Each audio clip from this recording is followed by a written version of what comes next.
Hello बच्चों, आज का हमारा सवाल है ए और बी बिंदुओं के बीच की तुल्य धारिता होगी। ए और बी के बीच में हमें तुल्य धारिता निकालनी है। ये हमारा हमारा परिपथ दिया गया है। अब देखिए, ये पॉइंट ए है तो ये पॉइंट भी ए होगा और ये भी ए होगा। इस पॉइंट को हम क्या मान सकते हैं? एक्स मान सकते हैं।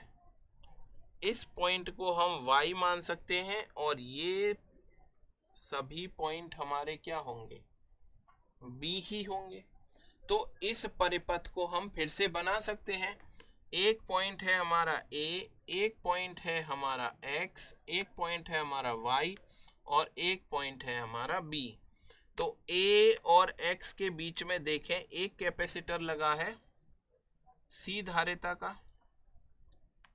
A और B के बीच में देखिए एक कैपेसिटर लगा हुआ है C धारिता का। A और B के बीच में, X और B के बीच में एक और कैपेसिटर लगा हुआ है C धारिता का। B और Y के बीच में एक और कैपेसिटर लगा हुआ है C धारिता का।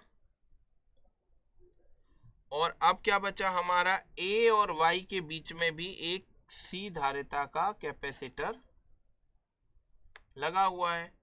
ये हो गया। अब हमारा एक और कैपेसिटर बचा, ये X और Y के बीच में लगा हुआ है। अब देखिए A X Y B में देखें तो हमारा परिपथ कैसा है? बैलेंस्ड या संतुलित व्हीट स्टोन ब्रिज की तरह व्यवहार कर रहा है। तो बीच वाले संधारित्र में कोई भी धारा प्रवाहित नहीं होगी, इस पर कोई भी विभवांतर कार्य नहीं करेगा।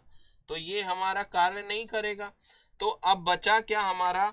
ए से बी के बीच में दो संधारित्र ये लगे हुए हैं श्रेणी क्रम में। इनकी कुल धारिता C1 कितनी हो जाएगी? C गुणा C बटा C प्लस C। तो कितनी होगी? C बटा 2।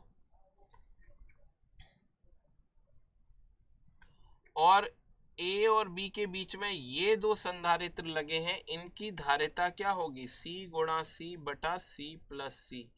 इसको क्या बोल सकते हैं? C बटा 2। तो अब हमारा A और B पॉइंट के बीच में तीन संधारित्र लगे हैं, एक C धारिता का,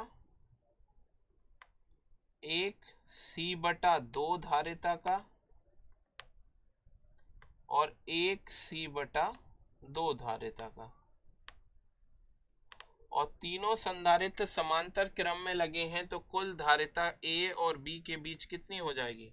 तीनों को जोड़ देंगे, C प्लस C बटा 2 प्लस C बटा 2। कितना आ गया? 2C आ गया। तो A और B के बीच की तुल्य धारिता कितनी आ गई? 2C आ गई।